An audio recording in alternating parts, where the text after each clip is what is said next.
Hello everyone, welcome back to my YouTube channel. So আজকে আমি চলে এসেছি নতুন একটা রান্নার ভিডিও নিয়ে। তো এটা হচ্ছে এগলেস ফ্রুট কেক রেসিপি।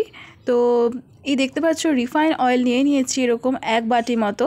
তো তারপরে আমি যে বাজার থেকে নর্মাল যে সুগারটা পাওয়া যায় সেটাই তোমরা নেবে, দেন মিক্সিতে ভালোভাবে গ্রাইন্ড করে নেবে একটা থিন পাউডারের মতো। তো দেখতেই পাচ্ছ আমি এরকম একটা পেস্ট নিয়েছি। পুরো পেস্টটা আমি অল্প অল্প করে ছাঁকনিতে ভালোভাবে ছেনে রিফাইন অয়েলের ভেতরে দিয়ে দেবো, যাতে ভালোভাবে মিক্স করতে পারি।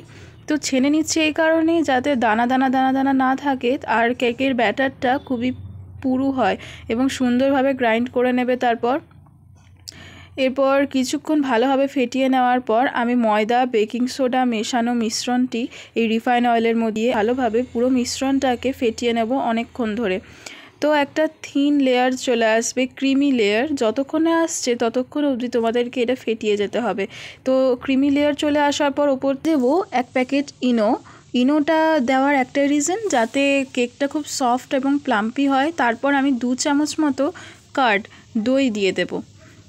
তো ইস্ট যেহেতু আমি এখানে ব্যবহার করছি না, তার জন্য দইয়েও ইস্ট থাকে, তাই দইটাকে আমি এখানে ব্যবহার করছি।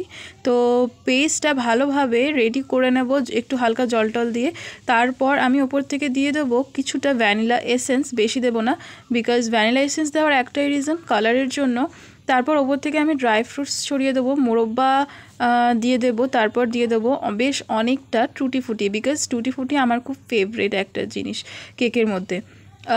তো তোমাদের যাদের সাথে ড্রাই ফ্রুটস ভাল লাগে, যা ড্রাই ফ্রুটস ভাল লাগে তোমরা এই ফ্রুট কেকের মধ্যে দিতে পারো। দেন ভালোভাবে মিক্স আপ করে নেবে। এই পুরো মিশ্রণটাকে ভালোভাবে ঘুরিয়ে মিক্স করে নেওয়ার পর আমি রেডি করব একটা পাত্রের মধ্যে, যে কেকটা আমি বানাচ্ছি সেই পাত্রের মধ্যে হালকা একটু আমি রিফাইন অয়েল দিয়ে দিলাম, আর একটা কাগজ দিয়ে দিচ্ছি যাতে নিচে কেকটা লেগে না যায়। এখানে কাগজ দিচ্ছি একটাই কারণে, বিকজ আমার কাছে এখন বাটার পেপার অ্যাভেলেবেল ছিল না। তো তোমাদের যদি কারোর কাছে বাটার পেপার অ্যাভেলেবেল থাকে তোমরা বাটার পেপার ইউজ করতে পারো। এটা দেওয়ার একটা রিজন, কেকটা যাতে পাত্রের গায়ে লেগে না যায়।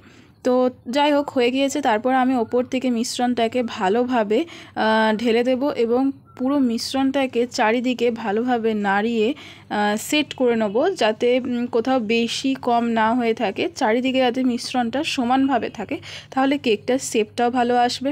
তো হয়ে যাওয়ার পর আমি ওপর থেকে চেরি, টুটি ফুটি দিয়ে দেবো। তোমাদের যাদের আমন্ড বা কিছু ভালো লাগে তোমরা ওপর থেকে সেই ড্রাই ফ্রুটসগুলোও দিতে পারো সাজানোর জন্য, এবং টেস্টও খুব ভালো আসে।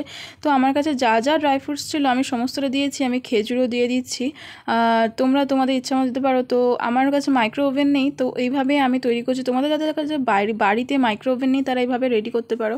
তো ফার্স্টে আমি ইন্ডাকশনের ওপরে কড়াইয়ে হালকা নুন দিয়ে একটা স্ট্যান্ডের ওপরে কেকটাকে রেখে কিছুক্ষণ ঢাকা দিয়ে দেবো এবং তাপমাত্রাটা সেট করে দেব।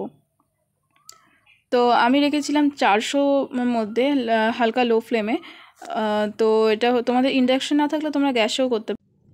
তো লো ফ্লেমে কিছুক্ষণ করে নেওয়ার পর কিছুটা হাই ফ্লেমেও করে দিয়েছিলাম, তোমাদেরকে দেখানো হয়নি। তো এই দেখো আমার কেক প্রায় রেডি।